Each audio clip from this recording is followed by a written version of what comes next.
My name is Hannah Dawson, just your average retired grandmother. After a lifetime of hard work, I managed to scrape together a modest pension. When my only daughter, Amy, got married, all I could think about was how to support her a little more. After all, I'm a mother. Flesh and blood doesn't turn a blind eye. No matter how hard things get, watching your own child struggle is a kind of pain no parent takes lightly. From the year they tied the knot, I started helping them out financially and rarely stopped. Amy and her husband live in Boston, where everything costs a fortune. Rent, commuting bills, you name it. Their income barely covers the basics.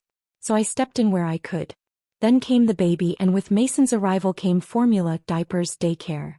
The expenses never ended. I didn't wait for them to ask. I offered to send them $5,000 each month.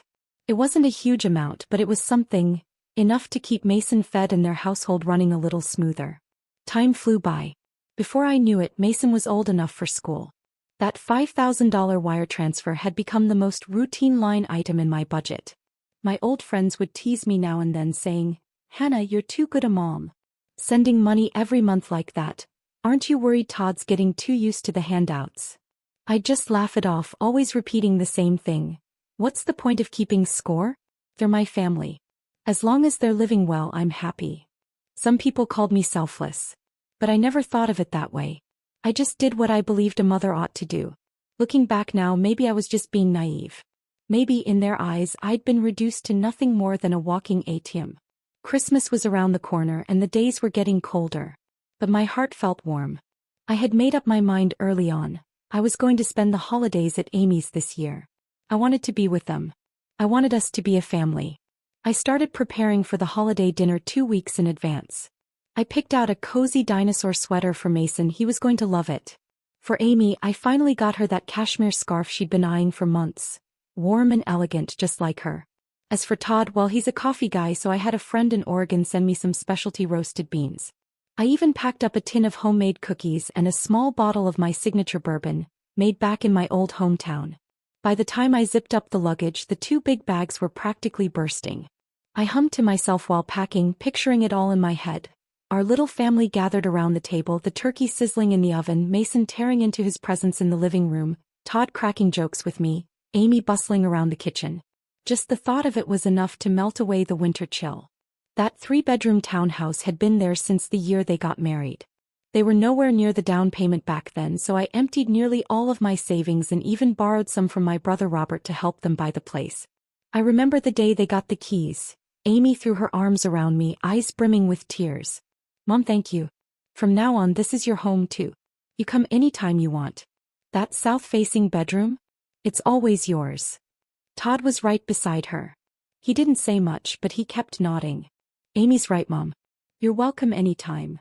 I held on to those words like a warm ember, believing I'd raised a good daughter and lucked into a decent son-in-law.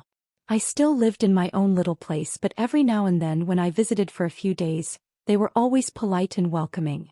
I never imagined that this picture I painted for myself, this comforting illusion of mother-daughter closeness, could shatter so quickly. 3 days before I was supposed to leave, I stood in front of the mirror, trying on a new outfit I'd bought just for the holiday. My phone rang. It was Amy. "Mom." Her voice sounded hesitant, nothing like her usual breezy tone. "Amy, what's wrong?" My heart sank. A quiet dread crept in. "Oh, it's nothing major," she said casually. "Just wondering, did you already book your ticket?" She made small talk, her voice floating like she was skimming the surface of something she didn't want to say. I could hear it, the weight behind her words, the pause between lines. That warmth I'd been feeling just moments ago dimmed. Like a small cloud rising from my chest, blocking out the sunlight I'd built up in my heart. "Yeah, everything's ready. Just waiting to head out." "Why? Is something going on?" There was a pause on her end and then she said quietly, "Todd wants to talk to you for a minute." "I'm giving him the phone." Before I could respond, the call was already handed off. Todd's voice came through as polite as ever, maybe even a little more gentle than usual. But underneath that calm tone I could hear it. A coldness, a deliberate distance. "Hi there, Hannah." "Hi, Todd." My fingers gripped the phone tighter. He paused, clearly choosing his words carefully. "This Christmas, it might not be the best time for you to come." It hit like a bucket of ice water dumped over my head. Sharp, soaking, merciless. My throat dried up. It took me a moment to find the strength to respond. What? Did something happen? No, nothing serious, he replied, his tone light like he was discussing the weather. It's just, my parents are coming over this year too. They're getting older, light sleepers, kinda set in their ways. They each need their own room and well, with only 3 bedrooms, one for my dad, one for my mom and one for Amy, Mason and me, there just isn't space. My ears rang. My mind struggled to catch up. His parents each get a room? What about me? The mother who handed over her life savings to help with that down payment? The woman who's been wiring over $5,000 every month like clockwork? I blurted out the first thing I could think of. I can sleep on the couch. Really? I don't mind. It's the holidays. I'd be fine even with a blanket on the floor. I was still clinging to hope. Surely they wouldn't be so heartless as to turn away a grandmother on Christmas. Surely not. There was a pause, several seconds long. Todd hadn't expected me to be so accommodating. When he spoke again, the irritation was just barely hidden behind his measured tone. Hannah, you really don't need to put yourself through that. The house is going to be a mess with everyone around, the living room full of people and noise. It wouldn't be comfortable for you. And Amy and I, were already pretty stressed from work. We were kind of hoping to just relax over the holidays. Have a bit of, private time. Private time. Those words pierced like a shard of ice. Was that what my $5,000 a month paid for?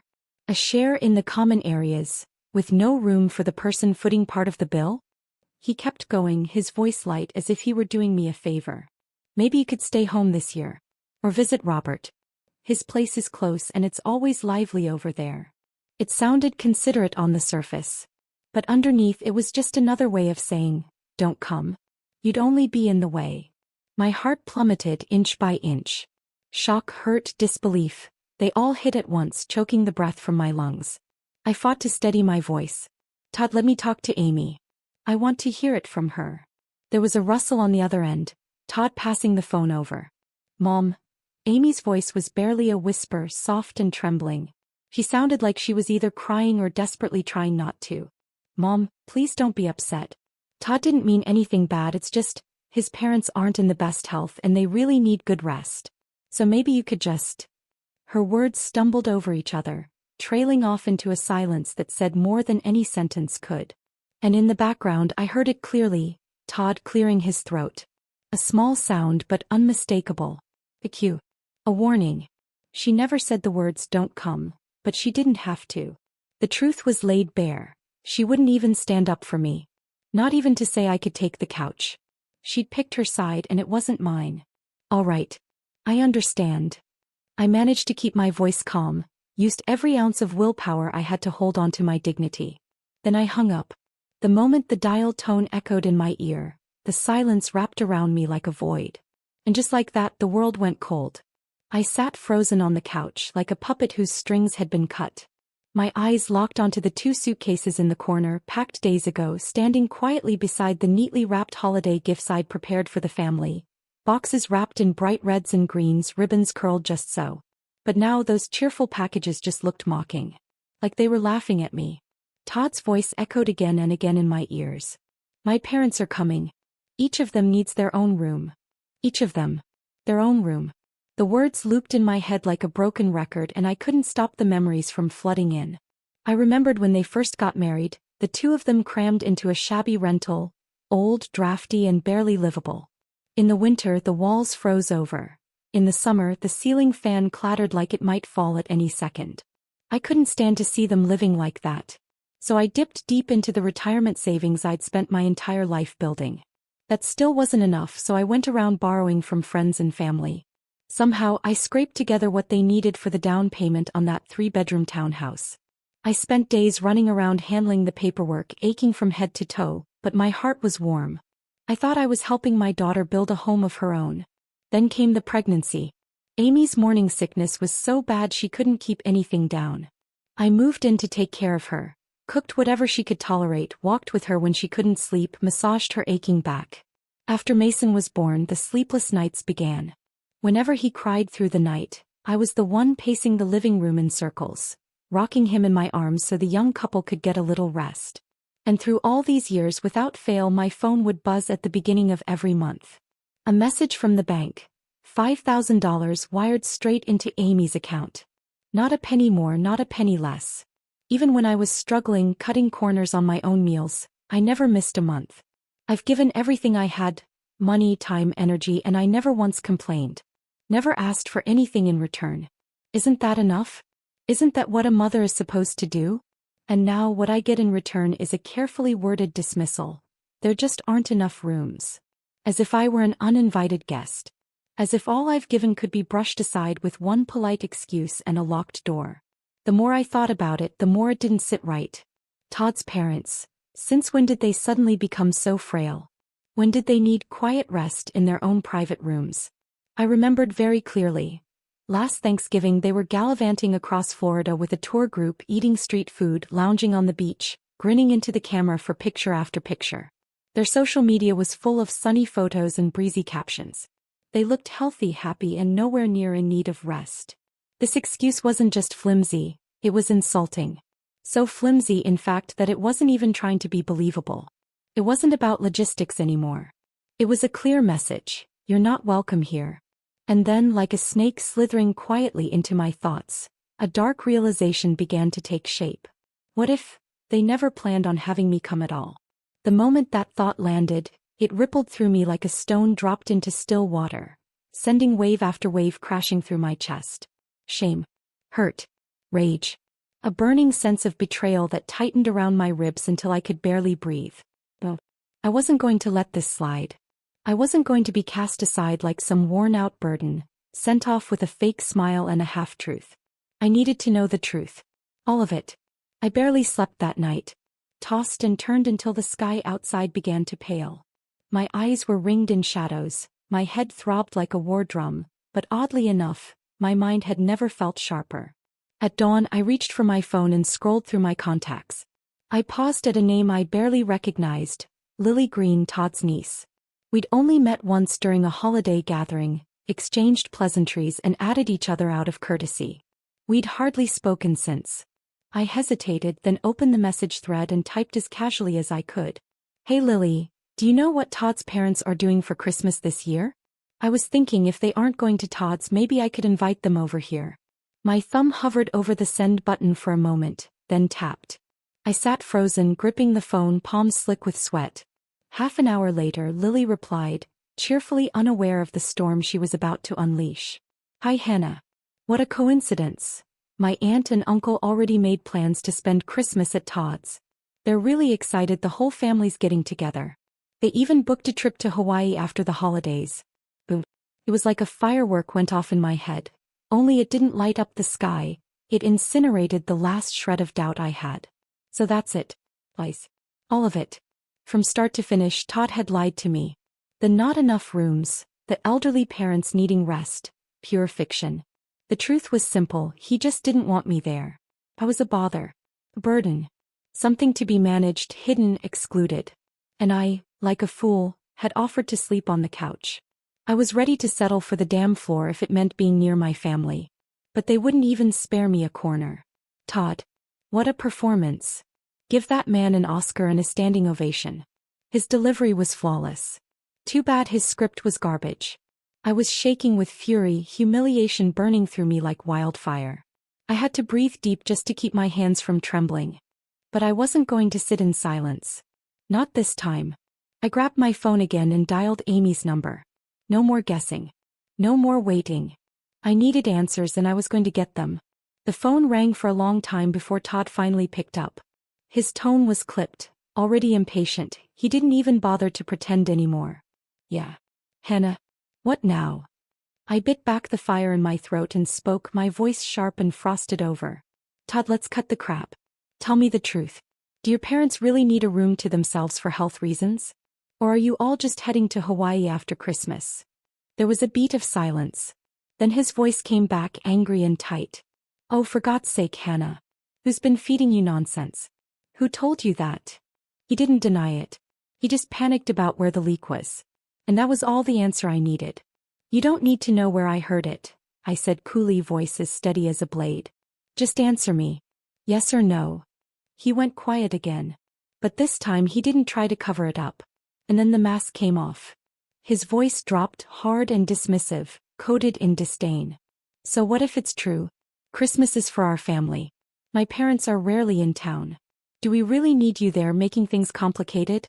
Honestly, Hannah, don't you think maybe you're just a little extra? That word landed like a slap across the face. I was trembling, hands clenched, breath caught somewhere between rage and heartbreak. Extra. I repeated, voice cracking with disbelief. Todd, I helped raise your child. I put down the money so you could buy that damn house. I send you $5,000 every month. And I'm the extra one. Hannah, don't twist my words, he snapped, now openly hostile. Amy's my wife. We have our own family now. It's time for you to stop inserting yourself into things that aren't your business. Stop inserting myself. My mind exploded. So that's what this was to him, inserting myself. My monthly $5,000 transfer? Just the price of admission to be tolerated. And even then I'd overstayed my welcome. Was this some kind of twisted job where I paid them to be allowed to show up? Where I had to earn my place with money and silence and never ever inconvenience the real family? I suddenly saw everything with perfect clarity. The fury hit me like a bolt of lightning. Years of swallowed pride, of unspoken hurt, of bending over backwards for the sake of peace. All of it erupted like a volcano. Todd, don't you feel even the slightest bit ashamed? My voice trembled, but it roared with a fire I hadn't felt in years. Who paid the down payment for that house you're living in so comfortably? When you had no money, who emptied her retirement savings and begged around just to help you? When Amy was pregnant, sick and exhausted, who was there every day, cooking, walking her to appointments, rubbing her back through the nausea? When Mason was a newborn, screaming through the night, who carried him in circles for hours so the two of you could sleep? You say I interfere? If I hadn't interfered, you wouldn't have any of this. There was a pause, and then a low, bitter laugh came through the line, cutting into me like a blade of ice. Hannah, he said, voice frosted over with contempt. What's the point of digging up the past? You gave us the money because you wanted to. Nobody twisted your arm. We didn't ask for it. If you chose to give, then don't come back now acting like we owe you something. He didn't even flinch. He just kept going, his voice rising with self-righteousness, like he was the one being wronged. And all that money you send to Amy every month? That's your call. If you want to help your daughter, help her. But don't act like that buys you a seat at our table. That's not how it works. Don't try to use money to manipulate us. He paused again, then delivered his final blow like it was the most reasonable thing in the world. My parents worked hard their whole lives to raise me. The least I can do is make sure they're comfortable when they visit. It's called being a good son, Hannah. It's my responsibility. Voluntary. Unrelated. A son's duty. Listen to that. Listen to how neat and tidy he's made it sound. Every sacrifice I made, every dollar I gave, every sleepless night, reduced to nothing more than a personal choice. Scrubbed clean of meaning, brushed off like lint on a sleeve. My support, my presence was never invited. Never welcomed. It was simply endured, and now not even that. He calls it natural to take care of his parents, but the woman who helped build his life from the ground up? She's a burden. A nuisance. Wanted. The hypocrisy was staggering. The entitlement blinding. I was shaking, physically shaking, not from lack of words but from the sheer weight of humiliation.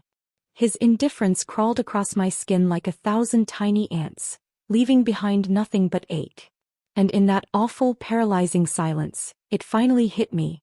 There was no point in arguing. People like Todd don't change because you plead or reason with them. They don't listen. They don't reflect. They take. And then they tell you it was your choice to give. He had never thanked me, not once. Because in his mind, I hadn't given him anything worth gratitude. I had only done what I was supposed to do. And now that he no longer needed me, I was being filed away like a receipt from a purchase long forgotten. I inhaled deeply, forcing the tears back. Arguing with him wouldn't bring me any peace. If anything, it would only strip me further of what little dignity I had left. The real question wasn't Todd. It never had been. The question was Amy. My daughter. What did she believe? Where did she stand in all this? And why, when I needed her the most, was she silent? After hanging up on Todd, I stared at Amy's contact name on my screen for a long time. My finger hovered, trembling slightly, then finally tapped to open a new message. I took a deep breath, forcing my tone to stay calm, steady even though inside I was shattered. I didn't want to be the one to tear apart whatever thread of mother-daughter bond we still had left. Amy, I just spoke with Todd. My heart really hurts. I know life hasn't been easy for you too, and I've never wanted to be a burden. But what I can't understand is, why couldn't anyone just tell me the truth? I'm not unreasonable. I just want you to be honest with me for once. I just want to know, what do I mean to you? What am I to you really? I hit send. Then I waited. The house was painfully quiet. So quiet I could hear every tick of the wall clock, every shallow breath I took. My heart pounded loud in my ears. The minutes crawled by one after another. The screen stayed dark. I waited so long I almost convinced myself she wasn't going to respond at all. And then finally my phone buzzed. Amy had replied. Just a few lines. But they cut like a dull blade, sawing slowly across my chest, inch by inch, peeling away the last scraps of hope I had left. Mom, please don't be upset. Todd was a little blunt, I know, but he didn't mean to hurt you. He's just trying to make things easier for his parents. It's not often they get to visit. Things have been really hard lately. The mortgage, the car payments, Mason's school, it's all piling up. The pressure is a lot. Please don't make this harder for me. Just stay home and enjoy the holiday, okay? I'll come visit you after the new year, I promise. The same familiar tone. The same evasive sorrow. She didn't deny what happened, but she didn't own up to it either. No, Mom, I'm sorry. No, you didn't deserve that. Just vague guilt wrapped in soft excuses. A passive attempt to smooth things over while leaving the real wounds untouched. She didn't stand up for me. She didn't defend me. She didn't even acknowledge how badly I'd been hurt. Instead, she cast herself in the middle, caught between loyalties, weighed down by pressure, as if she were the victim and I was the one making it harder. But she forgot something. The person pushed aside, the one lied to, the one left standing in the cold with a heart full of love and 2 suitcases packed with gifts, was me. Her mother. The woman who had carried her through every hardship. I stared at the screen, my fingers curling slowly around the phone as a cold, heavy stillness settled deep in my chest. It was like something inside me finally broke. Quietly but completely. That's enough. I couldn't rely on her anymore. I couldn't even expect a basic defense, a word of fairness, a flicker of courage. She was like a doll made of cotton now, soft, spineless, shifting with the wind. Todd spoke and she obeyed. Todd decided and she followed. She couldn't even muster the will to fight for a place on the couch for her mother. I had poured everything into her. And I got nothing back. Just emptiness. This must be what they mean when they say there is no grief greater than the death of hope. Because this was it. I turned off my phone without a word and walked to the window. Outside, the sky hung low and gray. The wind whipped through the bare branches, sending brittle leaves spinning through the air. They drifted down one by one, landing on the sill on the porch and, somehow, right onto my heart, cold and weightless but heavy all the same. So be it. This Christmas I wouldn't go anywhere. I'd stay right here in this quiet, empty old house. Alone. And maybe, that was just fine. Right then and there I made a decision. This month's $5,000 transfer? I wasn't sending it. Not out of spite. Not out of revenge. But because finally I understood, there's simply no point. I'd given them everything. My love. My labor. My money. My time. And what I got in return were lies, indifference, and a look in their eyes that said I was nothing but a burden. What exactly was I still paying for? I didn't text them. I didn't give any warning. I said nothing. When the usual bank notification popped up, your monthly transfer is scheduled, I didn't move a finger. I simply swiped it away. No drama. No anger. Just a hollow quiet that echoed through my bones. A tired, aching sort of sadness that went all the way down. Had our relationship really come down to this? Had it shriveled into a single monthly transaction? All those years I believed talking about money ruined relationships. Now I see the truth. Sometimes even if you never talk about money, the relationship was never real to begin with. And that's fine. Let this 5,000 be the test. Let's see what really matters to them. Their mother, or her money. Day by day Christmas drew closer. The neighbors had started hanging holly wreaths on their doors, soft white string lights glowing under the eaves. You could smell cinnamon and baked apples in the air, mixed with the chatter of people hauling home turkeys and bottles of wine. The whole neighborhood felt wrapped in warmth, like a picture-perfect postcard of the holidays. But inside me there was nothing but emptiness. Like an old wooden house hollowed out and filled with cold wind. I hadn't reached out to Amy since the call with Todd. And neither of them had contacted me either. It was as if that entire conversation, the lies, the rejection, had been neatly swept under the rug, buried under the glitter of holiday cheer. Then came the 5th day after what had once been my routine transfer date. And my phone rang. Amy. Her name flashed across the screen like a knock at a door I wasn't sure I wanted to answer. For a moment I just stared at it, feeling something dull and heavy sink in my chest. But I answered. Hi, Mom. Her voice was careful, almost tiptoeing, laced with a sweetness that felt a little too deliberate. How have you been feeling? It's gotten colder lately. Make sure you're bundling up, okay? I'm fine. My reply was calm, distant. No warmth. No anger. Just flat. That's good, she said, then hesitated, clearly stalling. So, it's Christmas today. Do you have any plans? Maybe I could come over and we could have dinner together. I let out a quiet laugh, but only in my mind. Now she wanted to know how I'd be spending the holiday? Where was this energy weeks ago? No need, I said smoothly. I'll be at Robert's for dinner. A harmless lie. One that spared us both the discomfort of the truth. She went quiet for a beat, then began drifting through small talk, asking if I'd picked up any new hobbies lately, whether the little coffee shop downstairs was still open, if the big oak on the corner had shed all its leaves yet. Circling. Waiting. Biding her time. I knew exactly what this was. She wasn't here for coffee or trees. She was waiting for the right moment. And then, just like clockwork, her tone shifted. Subtle, casual, pretending it was nothing. Oh, by the way, Mom, did you forget to send this month's money? There it was. I'd been waiting for that line. I paused just long enough to let the silence stretch. Then, as if I'd only just remembered, I replied, Oh, you mean that money? Yes, she said quickly, her voice brightening, relieved. I took my time. Let the silence hang a moment longer. I didn't forget. The quiet on her end was instant. Still and sharp. I could almost hear her face freeze. I continued, slow and measured, every word a shard of ice. I was just thinking, with the holidays and everything, you probably have a lot of expenses. And with your in-laws around, I'm sure they're helping out a bit too. So really, you probably don't need my $5,000. I let that sink in, then added, my voice colder now, deliberate. And you were right, I'm just the outsider now. Always interfering in your little family. Doesn't feel right, does it? So I've decided. No more money from my side. I'm done. Silence. A silence so deep I could hear it breathing. I didn't need to see her face to know what it looked like. Stunned, scrambling, the kind of disbelief that only hits when a line you assumed would always be there suddenly vanishes. Funny thing about forgetting. It's contagious. They forgot everything I gave. My help, my money, my love. So I forgot to pay. Not out of revenge. This wasn't revenge. This was me finally learning how to deal with them. The way they taught me. After a long silence, Amy's voice finally broke through, thin, trembling, and laced with both hurt and blame. Mom.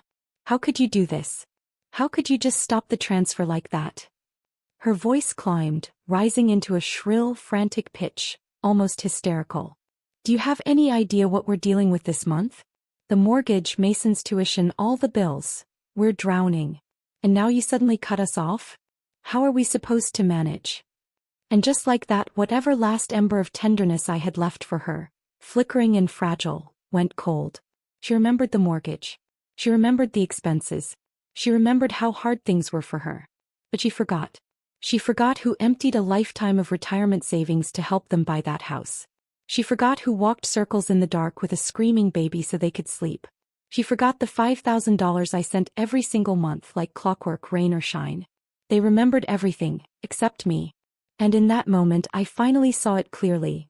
Some relationships don't end with one blow-up. They don't shatter with one loud argument.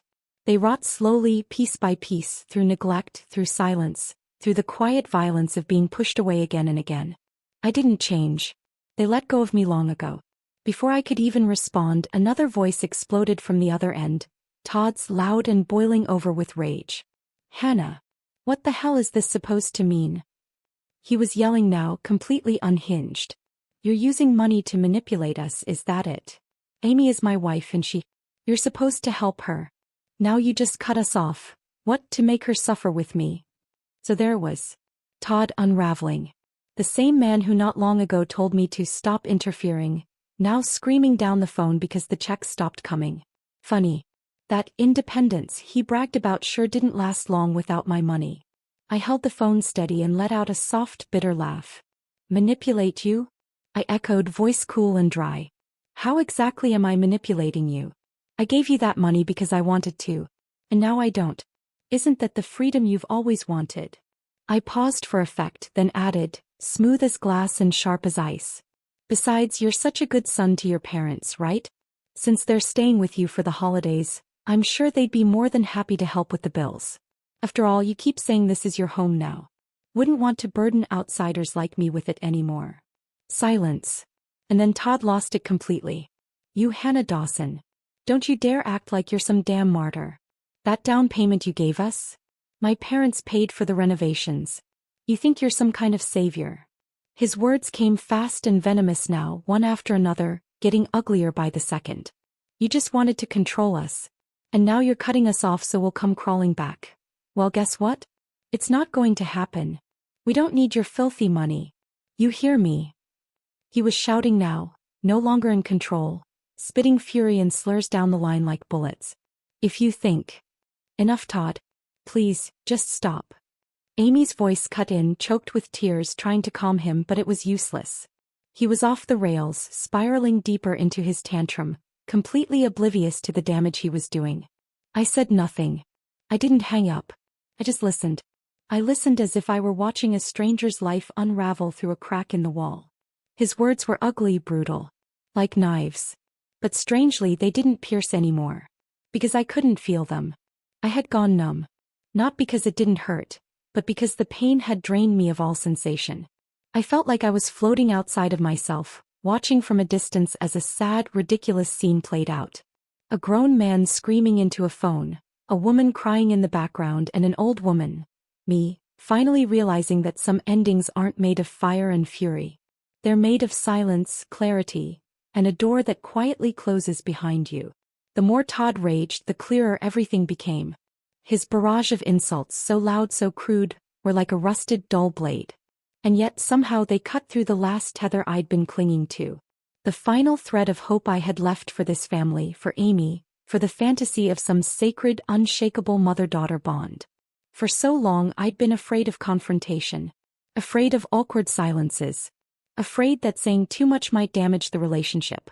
But now, after being dragged face first through the dirt by the very people I once would have walked through fire for, I realized something. Once the facade shatters, it's easier to breathe.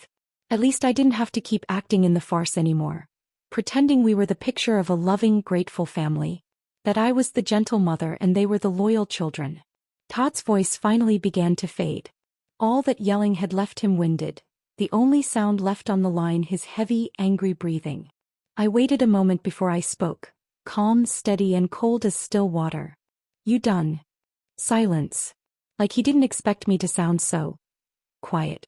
I let out a soft sigh, not tired, just done. Todd, you told me something earlier.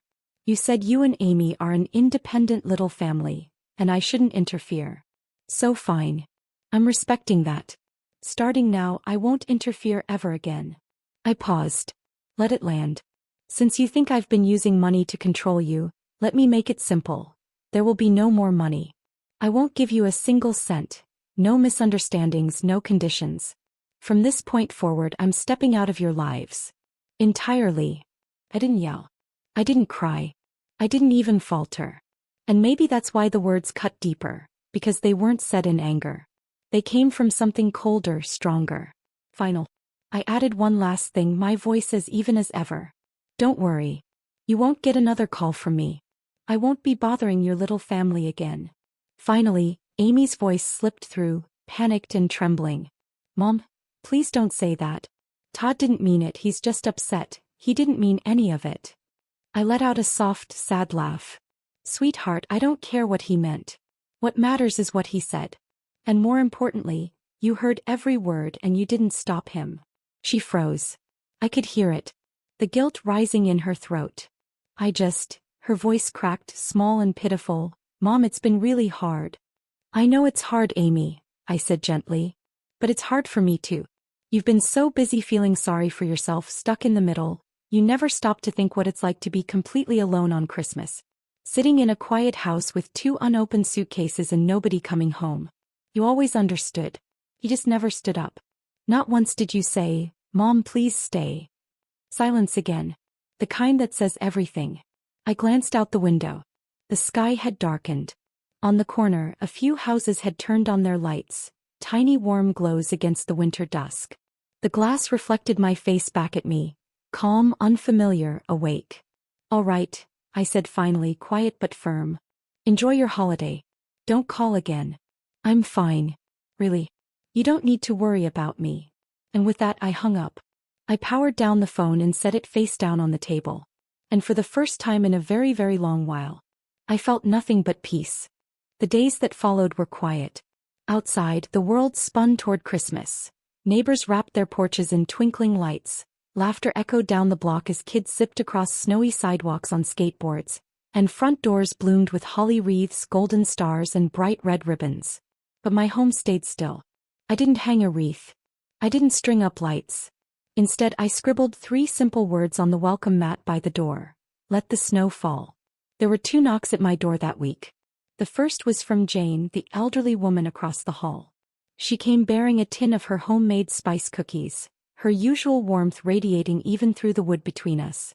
She chattered on through the door about her daughter flying in from out of state, her grandson coming along, the whole family gathering around the fireplace to sing old carols. I listened, leaning quietly against the doorframe, hearing her footsteps fade down the hallway without ever opening it. It wasn't that I didn't want to see her. I just didn't have it in me, to pretend, to smile, to make small talk. Later that evening, I pulled open the storage closet and began sorting through boxes that hadn't been touched in years. Inside were the things I'd kept but tried not to think about. Amy's wedding invitation, still pressed in its envelope. A finger-painted card from Mason, smudged with glitter. And a worn-out teddy bear, half its fur rubbed off. I crouched there, slowly sifting through it all. When my fingers brushed against a photo, I froze. It was a family portrait, taken 6 winters ago in their living room. Mason had just been born. I was wearing an apron, hair pulled back in a rush, cheeks flushed from the kitchen heat. I was holding him, sound asleep in my arms, his face pink with warmth and safety. At the time I thought that was happiness. That this kitchen, this noise, this family, was the future I had helped build. I didn't throw the photo away. I slid it back into the bottom of the box and closed the lid. Not discarded, just sealed. Days passed. No call from Amy. I knew she was waiting for me to cave first. But I didn't. Not because I didn't care. But because I finally understood. Caring isn't the same as surrendering. I'd carried their world on my back for years. Helped them build their little family, only to be told I didn't belong in it. Gave them money, time, dignity, and all they saw was someone meddling. Well then, let them see what life looks like without the person they found so inconvenient. I'd heard through the grapevine what was happening. Todd's temper had always been volatile. He'd already cycled through 3 jobs in the past few years, every one of them ending with him blaming company politics, instead of taking any accountability. He insisted Amy stay home, said he could provide. But reality told a different story. Their mortgage had fallen behind. 2 months past due. They sold the car, replaced it with a clunky older model with a cracked dashboard. And when Todd slammed the door hard enough to shake the building, the neighbors thought it was domestic violence and called the police. I found this out while holding a coffee mug. The edge of the cup hit the counter and chipped. I stood still, staring at it. Then I picked up the broken piece and dropped it into the trash. Maybe a little pain is what it takes, I murmured. That week I started rebuilding. Slowly, practically. Up at 6. A tidy kitchen. 1 mug of black coffee with toast. Then I'd write down 3 simple tasks for the day. Do the laundry. Repair the worn quilt in the hall. Test a new recipe for pear and clove shortbread. And I replied to Julia's email. She had asked if I might be willing to teach a sewing class at the community center. Once a week. I'd love to help, I wrote. When we spoke on the phone, she sounded thrilled. It means so much, Hannah. Everyone wants to learn, but no one wants to teach anymore. I smiled. It's what I know best. If it's useful to someone, I'd be happy to share it. Oh, we need you, she said. You have no idea how much. And somehow that did something to me, something small but real. It warmed the part of me I thought had frozen over for good. Because maybe I wasn't useless. Maybe I was needed. Just not by them. That night, I pulled out the scarf Amy had left at my house. One I'd knitted for her 2 winters ago, stitch by stitch. The yarn had dulled with time, the edges frayed and loosening. I sat on the couch with a crochet hook in hand, slowly mending it. And as my fingers moved, so did my thoughts. Quietly, involuntarily. Was she staying warm enough? Did Mason have enough to wear? Was Todd still angry? I hadn't sent money in weeks, but that didn't mean I'd stopped caring. I just stopped equating care with obligation. I was finally learning that love didn't have to come at the cost of self-erasure. I tidied up the guest room. Put fresh flannel sheets on the bed. Laid out the electric blanket. I even set a small box of strawberry cookies, her favorite, on the nightstand. Not because I was hoping she'd come back. But because if, one day, the weight of it all became too much, if she had nowhere left to go, I wanted her to know, a light was still on here. Not for weakness, but for peace. I didn't reach out. And she didn't call. We lived in silence for nearly a month. No missed calls. No knocks on the door. I started to believe this was it, the end. That our bond had cracked too deeply to be restored. That mother-daughter love, once broken like old furniture, simply couldn't be fixed. But then one Friday evening something unexpected happened. I had just come in from the balcony, arms full of dry laundry when the doorbell rang. Urgent. I dried my hands and walked to the door. Peered through the peephole. She was standing there. Worn-out canvas bag in one hand. An old puffer jacket zipped to the chin. Her face pale, her eyes hollow, like she'd been standing there for a long time, building the courage to ring. We stared at each other through the door for a long moment. Then her lips parted, hesitant, soft. Mom, can I come in? I opened the door. She stood just past the threshold, looking more like a lost child than a grown woman with a family. I stepped aside. No welcome. No, can I get you something to drink? She came in slowly, didn't take off her coat. Her eyes were rimmed red, and there was a weariness clinging to her that hadn't been there before. Mom, her voice was hoarse, trembling with something she couldn't name. I can't do it anymore. Thought I could. But I can't. She didn't cry. She just stood there, head bowed, fingers nervously rubbing the strap of her bag like she was trying to find words buried somewhere inside her. At home, she swallowed. Todd lost his job. For real this time. No severance. The credit cards are maxed out. Mortgage is overdue again, and this time, we really can't cover it. I said nothing. No gasp. No shock. I had expected this long before she did. That day you didn't answer the phone. I knew you were really done with me. Her voice dropped even lower. After that, I tried to call again, but I couldn't. I couldn't face it. No. I just don't know who else to talk to. She cleared her throat like swallowing glass. I'm not here to ask for money. I know you're tired of me. I don't know where else to go. I didn't know who else would listen. I didn't rush to respond. Instead, I eased down onto the sofa and tucked the half-mended yarn into its basket. Looked at her with the kind of quiet only time and hurt can shape. Then gently, sweetheart, if you've got something to say, come sit down. We have time. She hesitated. Then walked over and sat at the far edge of the couch, like a defendant awaiting a verdict. She looked so small. So unsure. So very far from the girl I'd once held in my arms. But she was here. And for now, that was enough. The house was so quiet, I could hear the soft scratch of her fingernail brushing against the fabric of the couch. Then in a voice barely above a whisper she said, Mom, I divorced Todd. When? I asked. Last week. She hesitated. He threw a plate, shattered it right on the floor. Said, you and your mother, you're both useless. Then he slammed a divorce agreement on the table. She took a shaky breath, then continued. Honestly, it started the day you stopped sending money. He spiraled. Said you turned your back on us. That the only thing your family contributed to our marriage was a down payment. Everything else, the renovations, came from his parents. Like that made them saints. Her voice cracked with something sharp and bitter. But I remember, Mom. I remember who held my hand during every doctor's visit, who was there when I gave birth. It was you. You're the one who paced the floors all night with Mason. You're the one who cooked and cleaned and carried me when I could barely stand. She paused, and when she spoke again, her voice trembled. I knew all of that. I was so scared of rocking the boat. I thought if I kept quiet, if I avoided the fight, maybe the marriage would hold. I nodded.